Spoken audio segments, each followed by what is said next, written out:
નમસ્કાર દર્શક મિત્રો, આપ નિહાળી રહ્યા છો સાઈ ગ્રુપ મીડિયા હાઉસ દ્વારા સંચાલિત નવસારી લાઈવ અને ઝટપટ ન્યૂઝ। આજ રોજ the Navsari district chamber of commerce and industries દ્વારા કલેક્ટરને એક આવેદનપત્ર આપવામાં આવ્યું। કલેક્ટરને આવેદનપત્ર આપવા પાછળનો મુખ્ય ઉદ્દેશ એ હતો કે જે બોરિયાજ ટોલ નાકાઓ પર તોતિંગ ભાવ વધારો ઝીકી દેવામાં આવ્યો છે, જે સંદર્ભને લઈને અનેક ફરિયાદ ઉઠવા પામી હતી અને જે બાબતને ધ્યાનમાં રાખી અને Navsari chamber of commerce and ઇન્ડસ્ટ્રીઝના હોદ્દેદારોને પણ એવું લાગ્યું કે આ વિષય ઉપર ચોક્કસ થી કોઈક પગલાં લેવા આવવા જોઈએ, કારણ કે એક સાથે 75% જેટલો તોતિંગ ભાવ વધારો ટોલની અંદર કરી દેવામાં આવ્યો છે। રાતોરાત એક અખબારની અંદર જાહેરાત આપી અને બીજે દિવસથી તમે જે ભાવ વધારો વધાર્યો છે એ અયોગ્ય છે એવું નવસારીની આમ જનતા સાથે જ ચેમ્બર ઓફ કોમર્સના હોદ્દેદારોને લાગતા એમણે આજે સૌએ ભેગા મળી અને કલેક્ટરને એક આવેદનપત્ર આપ્યું હતું। સાથે જ જણાવ્યું હતું કે જ્યારે ચોમાસાની ઋતુ હતી એ દરમિયાન નેશનલ હાઈવે નંબર 48 કે જે સુરત, નવસારી અને વલસાડમાંથી પસાર થાય છે અને ચોમાસા દરમિયાન થયેલા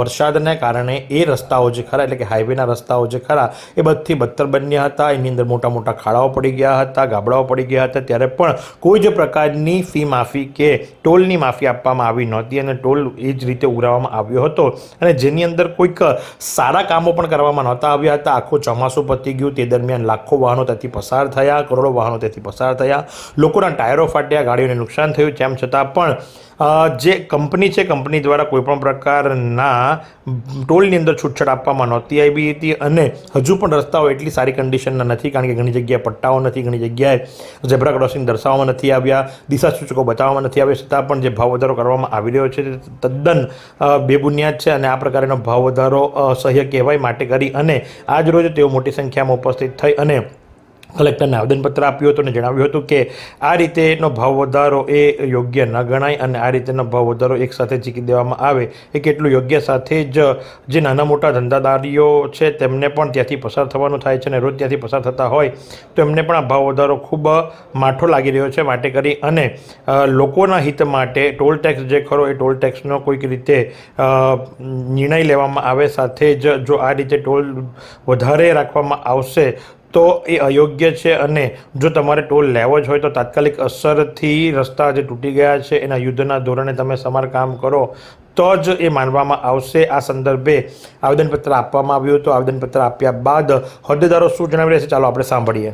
નેશનલ હાઈવે ઓથોરિટીએ જે ટોલ ટેક્સમાં ધરખમ વધારો જે કર્યો છે એના વિરોધમાં the Navsari district chamber of commerce and ઇન્ડસ્ટ્રીના અમે હોદ્દેદારો બધા આજ કલેક્ટરશ્રીને મળ્યા અને એમને વિરોધ કરતો અમારો એક આવેદનપત્ર આપ્યો છે।